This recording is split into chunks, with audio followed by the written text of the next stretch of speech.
quero servir. Então, para nós, essa coroa, ela é um símbolo do nosso amor, da nossa entrega, né? E tudo que nós fazemos nessa terra espiritual, seja um sentimento, o amor, seja uma coisa de fé, nós usamos sempre alguma coisa que representa aquilo que é transcendental, aquilo que a gente não pode ver, a gente transforma alguma coisa num símbolo, para que a gente, através daquele símbolo, a gente tenha uma ideia do que nós estamos realizando, né? Está claro isso, né? Um exemplo clássico, de passagem. Vai se casar, usa o quê? Aliança, né? Aliança é só um símbolo, é um anel a qual representa que eu estou ligado a uma pessoa, né? Sabe qual é o nome dessa aliança em espanhol? Algema. Está algemado, né? É porque são duas algemas, né? O redondo é algema, por isso chama sério. Mas nós colocamos o nome de aliança por quê? Porque no nosso caso, a gente entende que é um anel, mas não no sentido de que é uma aliança entre os noivos, que estão se ministrando por um sacramento matrimonial, com Deus. Então, é uma família unida no amor de Deus. Faz um círculo, não. O esposo, Deus e a esposa. Faz um círculo, né? Não tem ponta. Por quê? Porque Deus está unido de tal maneira a família que não tem assim uma ponta, é redondo. Então, os três estão juntos, estão no amor de Deus, dentro do amor, né? E a família, diga-se de passagem, ela, em certo sentido, ela representa muito o amor trino, Pai, Filho e Espírito Santo, né? Tanto é que nessa parte da teologia, o Pai representa, Deus Pai é representado pelo Pai mesmo, pelo homem da casa, Jesus Cristo é representado pela esposa e os filhos do Espírito Santo. Entendeu como é? Interessante, né? E é um amor trino, mesmo que tenha vários filhos, 8 filhos, mas é um amor trino, porque do amor do pai e da mãe nasceram os filhos, né? E na teologia, quando a gente estuda sobre a Santíssima Trindade, é Deus amando-se, de tal maneira o amor dele é fecundo que virou o Verbo. E ele, amando o Verbo, se tornou a terceira pessoa, que é o Espírito Santo. Depois o Verbo se fez carne em Nossa Senhora e virou a pessoa de Jesus Cristo, que é homem e Deus, mas continuou sendo o quê? A segunda pessoa da Santíssima Trindade. Como a pessoa dele é o Verbo, a segunda pessoa da Santíssima Trindade, nós podemos dizer que Nossa Senhora é o quê? Mãe de Deus. É bonito, né? E a família representa muito isso, né? Muito esse amor de Deus, Pai, Filho e Espírito Santo, aqui na Terra, né? Mesmo com todas as dificuldades que a gente vê numa família, às vezes, as misérias humanas e tal, mas esse amor trino é tão bonito que o demônio está montando todo um estratagema para destruir completamente toda a noção do matrimônio, toda a noção do sacrifício e de entrega, né? Como nós estamos nessa terra ainda, esse próprio amor trino, ele reflete também a paixão de Cristo. Como Cristo fala que a esposa dele é a igreja, então nós somos as noivas de Cristo. O que Cristo fez por nós? Morreu na cruz, entendeu? Então essa morte dele na cruz representa para nós como nós também devemos nos sacrificar pela família, pelos filhos, pelo esposo ou pela esposa. Está entendendo como é? É um amor muito bonito que gera o quê? Doação, né? Então todo amor gera doação.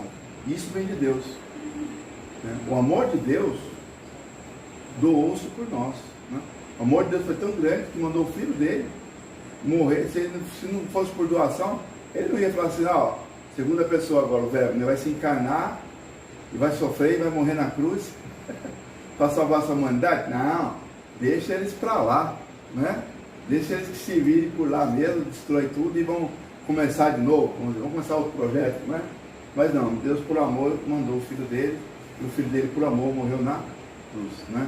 Ele poderia ter morrido antes, porque tentaram matar ele antes, lá em Nazaré e tal, mas não era a hora ainda, não tinha a hora que Deus tinha estabelecido. E depois também, e depois é o seguinte, ele poderia, Jesus, como tudo nele é infinito, uma gotinha de sangue, só uma gota de sangue dele, já bastaria para redimir toda a humanidade, desde Adão e Eva até o último homem. Mas ele quis dar uma gota de sangue? Não, ele quis dar até a última gota de sangue, para mostrar como é grande o amor dele, né? E passou tudo aquilo ali, né? Para nos dizer, olha, quer a ressurreição? Quer a glória? Quer, tem que passar pelo Calvário, né? E uma coisa muito bonita do Calvário que São Luís fala, você leu o livro do Tratado já, né? Mas ele tem outros livros também. Tem um livro chamado Amigos da Cruz. Já ouviu falar? Não. É um livro de São Luís também. E São Luís ele tinha uma devoção muito forte com o Calvário. Toda cidade que ele chegava, o que ele fazia? Logo de cara, ele fazia um calvário na praça. Ele chegava na praça, pegava os operários lá e fazia com pedra, assim, uma coisa grande, bonita, e colocava o tamanho natural, 3 cruzes, né? E uma coisa grande, bonita, assim. E aí ele dizia assim, ó, olhem para a cruz. Nós vemos 3 cruzes. A do meio é do inocente. Sofreu aqui na terra? Sofreu. Mas sofreu pelos outros. A outra é do pecador. E a outra também é do pecador. Qual a diferença de um pecador para o outro? Os 3 levaram a cruz até o Calvário. Mas um pecador reconheceu que era pecador e pediu perdão. E Jesus falou para ele, ainda hoje estará comigo no reino do céu. Não passou nem pelo purgatório. Ó. Por quê? Porque ele aceitou o amor de Jesus. O outro recusou. E recusou em que sentido? Ele não viu Jesus como Salvador, mas apenas como se você tem poder mesmo, se for verdade, ele duvidou, né? Se for verdade, desce da cruz e salva nós dois. Ele foi ofensivo, né? Então esse é o chamado mau pecador. Aquela pessoa que, ela mesmo sofrendo, mesmo levando a cruz, ela não se arrepende, né? E como a gente vê tantos maus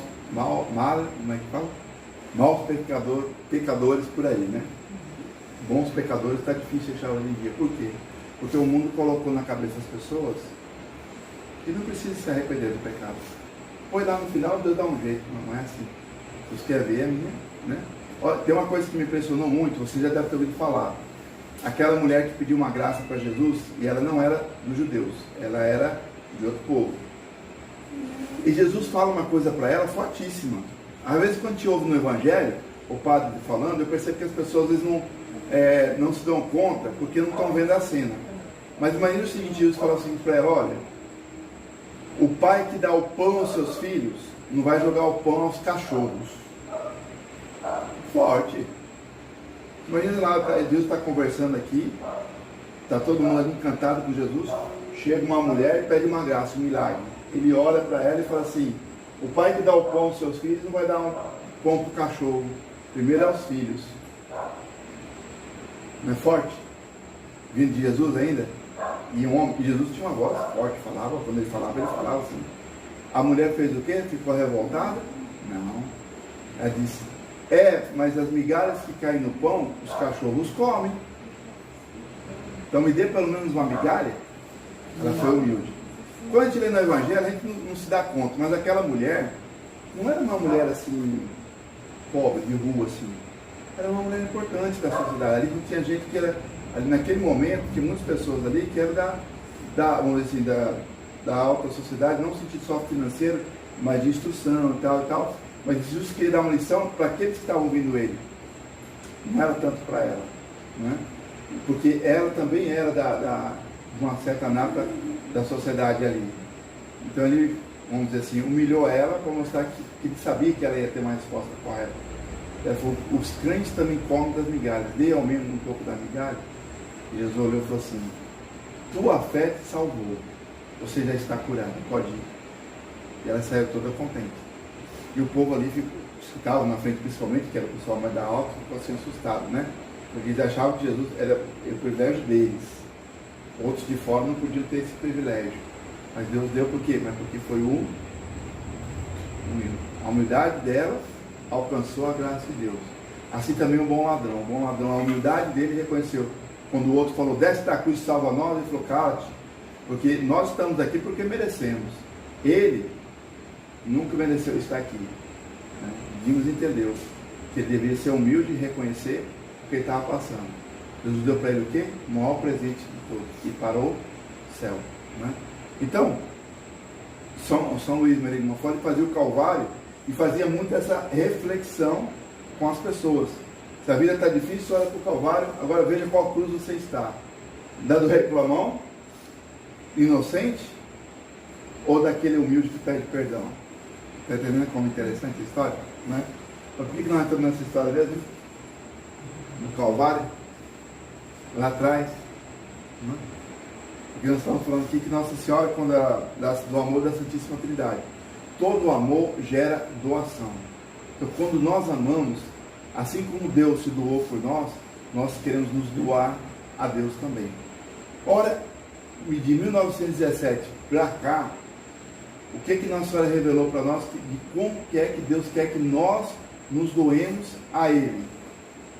E ela mesma diz, através do meu imaculado coração.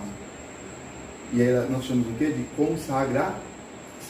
Por isso que São Luís fala consagração a Jesus pelas mãos de Maria. É uma doação de si mesmo, de tudo que você tem, por amor a Jesus. Mas de tal maneira que você vira coisa e propriedade.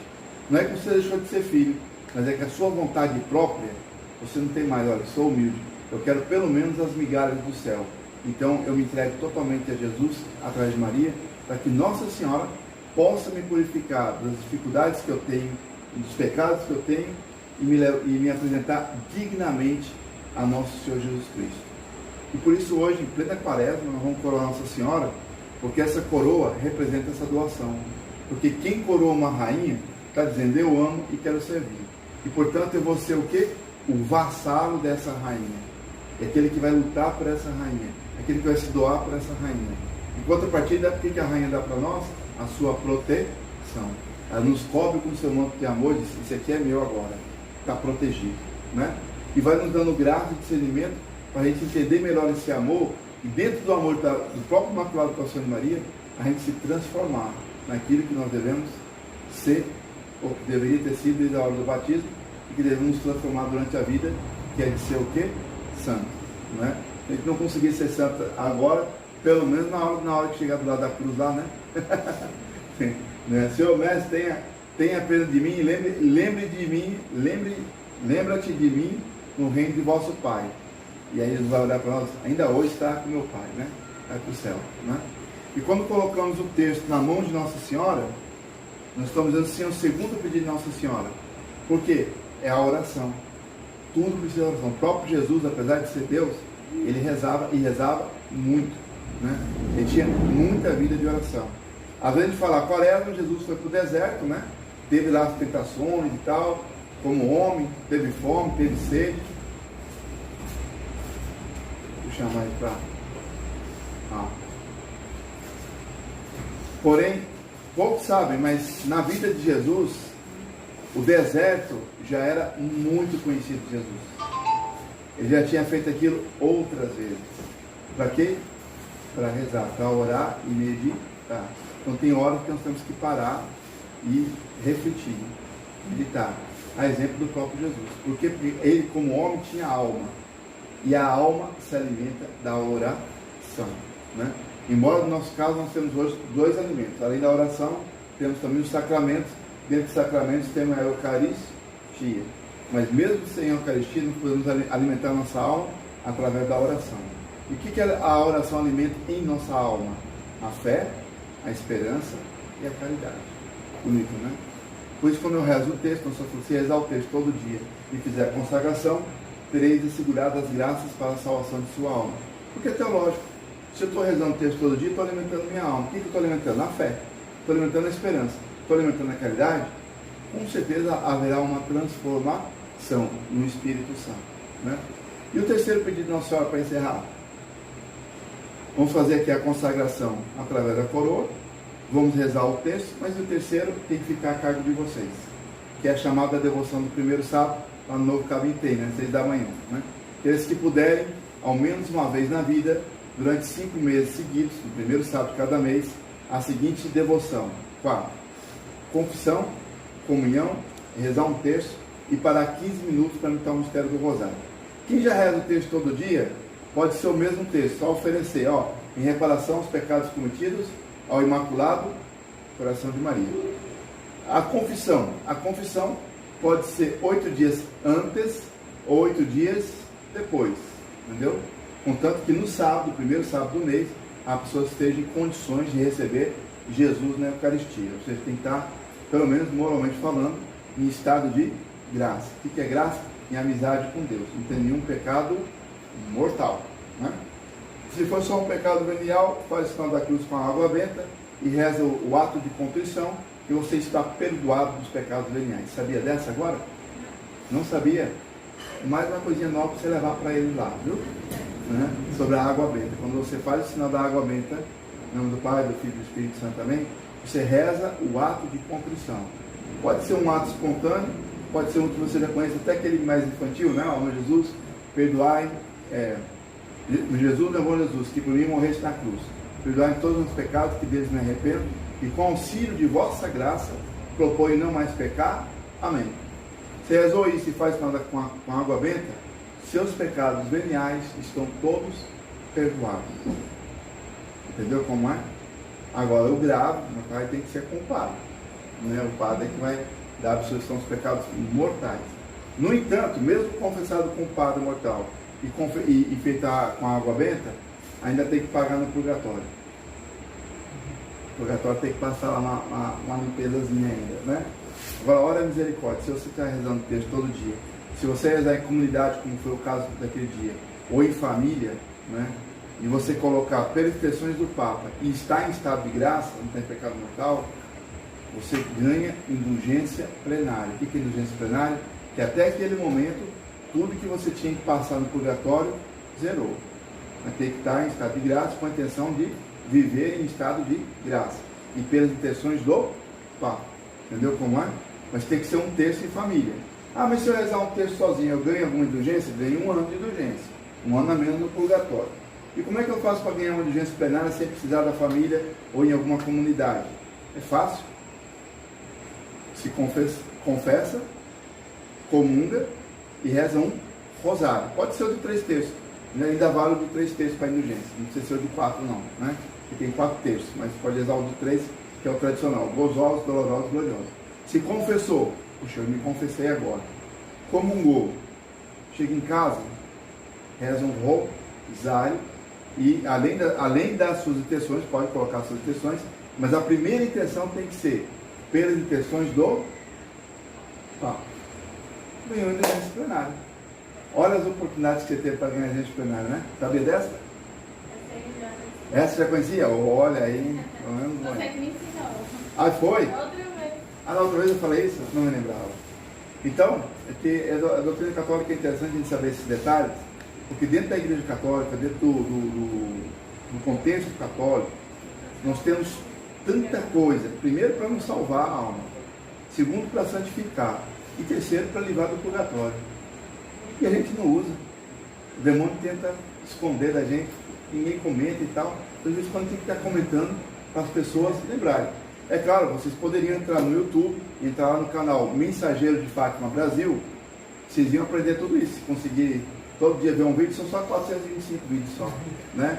Mas todo dia se visse um vídeo por dia, quando fosse no final do ano, garanto que vocês iam ter muito conhecimento sobre os sacramentais, sobre os sacramentos e sobre a devoção à Nossa Senhora. O problema é que a gente prefere o TikTok. É aquele que tem aquela só batidazinha, é alguém caindo de bicicleta, é não sei o que, do jumento que deu um coice em alguém, e a parte doutrinária que vai mostrar para nós a salvação, a gente não está entendendo? Porque nós fomos treinados a gostar do barulho, a gostar do enfeite, a gostar do que dá risada. E as coisas sérias a gente sente um pouco de arrepio. Mas quando você começa a ver as coisas como elas são, as coisas sérias, as coisas de Deus, chega um determinado momento da sua alma, que a sua fé fica tão forte, que quando você olha um TikTok da vida, que tem aquelas coisas bestas, não interessa mais, perde. Mas quando você vê uma coisa séria de doutrina que fala da sua salvação e que pode levar para o céu, você sente apetência. Entendeu não? Você sente apetência para ver as coisas de Deus e sente náusea nas coisas que são banais. Se hoje nós sentimos apetência para as coisas banais e náusea para as coisas espirituais, é porque nós estamos muito nesse mundo ainda. Estamos muito arraigados aqui. A gente precisa desarraigar um pouco. Aí precisa fazer exercício, né? Quando o sujeito quer ficar forte, vai para onde? Mas precisa ganhar massa muscular, estou muito franguelo e tal. Ou então quero perder barriga, vai para onde? Vai para academia. Vai lá, tem um treinador, como é que fala? Personal trainer, né? Ó, rapaz, você tem que fazer aquilo. No começo é meio ruim, desgastante, dá dor no corpo e tal. Mas depois de um tempo ele começa a pegar o quê? Pegar gosto, não é? E às vezes até falta algumas coisas que não deveria para poder ir para a academia, né? Mas a mesma coisa é espiritual. Se você começa a procurar as coisas de Deus, você começa a ficar forte nas coisas de Deus, no começo parece um pouco difícil. Mas depois você começa a querer se alimentar só e quando não tem, você sente falta. Puxa, estou precisando de uma coisa mais, né? E aquilo que é banal, você começa a deixar, né? Não estou falando só do canal Mensageiro de Fátima Brasil, mas tem outros canais também. É porque esse é o nosso, tá? Agora eu sou sincero, eu digo que o apresentador lá é sem sal mesmo, mas a doutrina é boa, tá certo? O apresentador você já sabe quem é, né? Não preciso explicar, né? Bom, e aí quando puderem, entre lá. Então o primeiro sábado fica a cargo de vocês, confissão, comunhão, texto e 15 minutos de meditação, né? Pode fazer no Novo Caminho, pode fazer em particular. Nós estamos fazendo na paróquia de Nossa Senhora da Piedade, fomos convidados para fazer lá esse ano a devoção do primeiro sábado. Então, 5 horas da tarde, chega Nossa Senhora, tem o texto, a meditação e a missa, né? Só que o pessoal lá estava acostumado com outra programação, então às vezes chega lá, ainda está tendo alguma coisa, e às vezes não dá tempo de fazer a meditação, a gente faz só o texto. Mas conforme a coisa for andando, a gente vai começar a fazer as meditações lá na Igreja da Piedade, tá certo? Fica aqui o convite para vocês. O que eu faço agora é... Carol, né? Carol. Convidar aqui a Carol.